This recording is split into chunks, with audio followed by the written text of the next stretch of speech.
this is Claudia now. Welcome to the second part of our workshop on community-based causal mapping.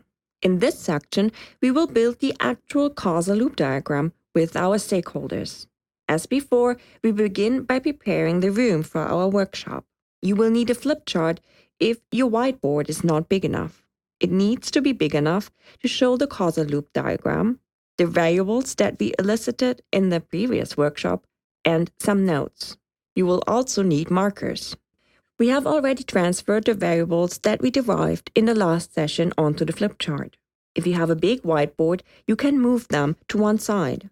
We also need to dedicate one corner of the whiteboard to a parking lot for variables and issues that can't be resolved immediately.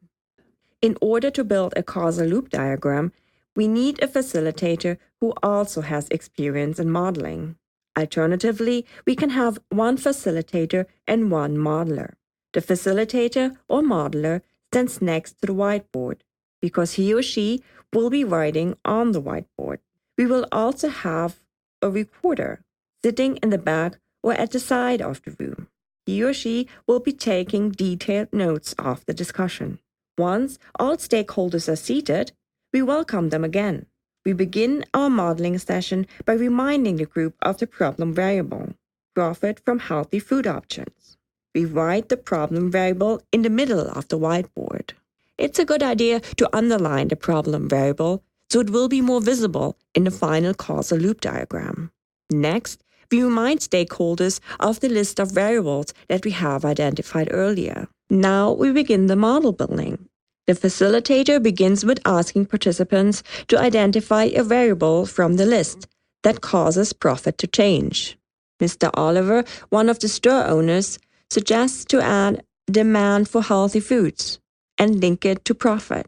Each time one of the stakeholders makes a suggestion, check if everyone agrees with the proposed relation.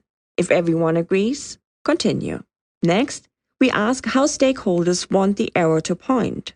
Ms. Franklin says that demand drives profit. She wants the arrow to point on profit. We then cross demand off the list of variables. This allows us to see which variables remain to be added to the causal loop diagram. Next, we need to identify the polarity of the arrow. We do so by asking in what direction profit moves if demand goes up. Mr. Oliver says that if demand goes up and nothing else changes, profit tends to go up, and everyone agrees. We add the plus sign to the arrow. We have drawn the first relationship of a variable and profit. We use the same process to add each of the other variables.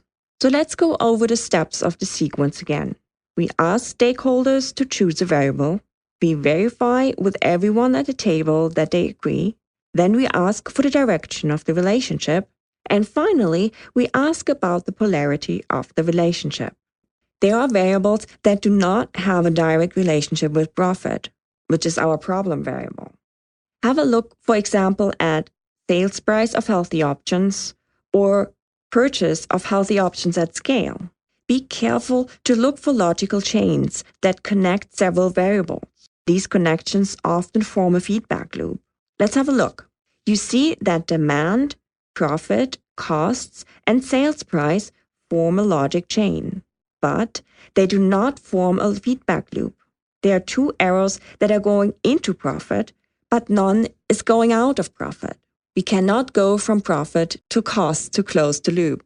However, if you look at the CLD carefully, you will see that there is an opportunity to close a loop by connecting purchase of healthy options at scale and costs of providing healthy options.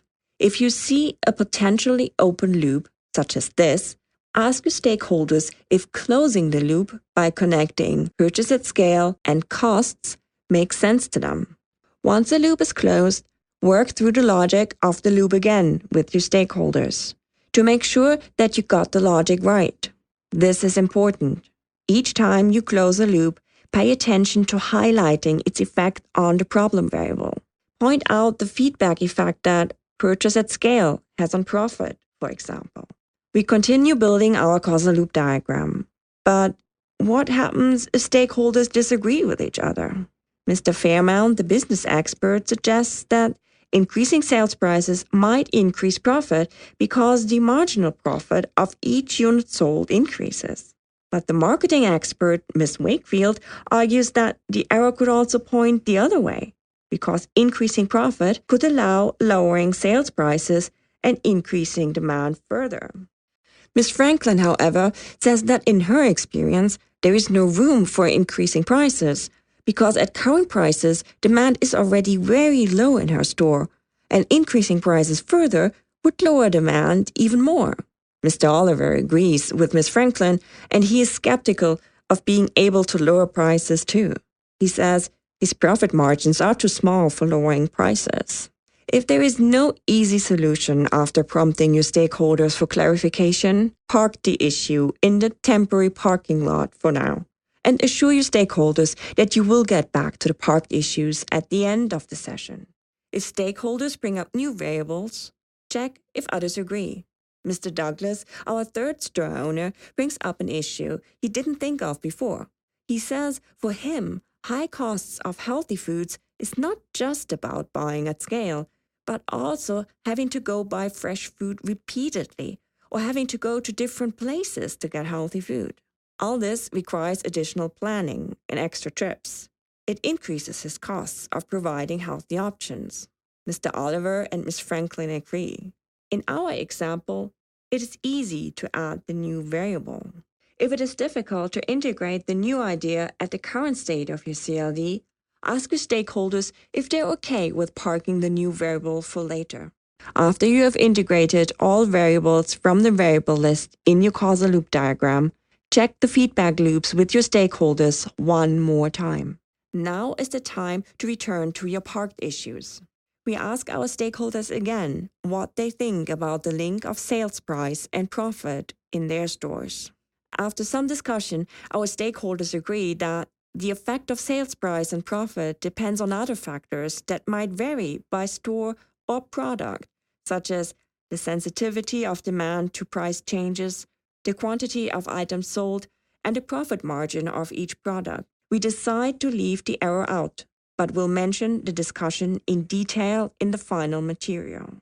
Finally, we conclude the session by reminding stakeholders of what we are going to do with the final product and highlight the most important conclusions from the causal loop diagram. Our goal is to use this causal loop diagram in a focus group to develop solutions with store owners and business experts to improve profitability of healthy options. If we take a close look at our causal loop diagram, we see that lowering costs and thus sales prices could be very important for increasing demand for healthier options. We see that avoiding wastage and purchasing at scale are important variables that could be targeted by interventions to reduce costs. Finally, we conclude the session by asking one more time if stakeholders would like to provide more feedback. We thank our stakeholders and close the meeting. So, that is the end of our causal mapping workshop. Thank you for working with us through these sessions. In this part, we have built together a causal loop diagram to answer important questions for improving the availability of healthy foods in low-income neighborhoods. Causal mapping provides an excellent way to capitalize on stakeholders' knowledge and allows us to share ownership of the research and problem-solving process with stakeholders. Thank you very much for your attention, and I wish you much success with your own research.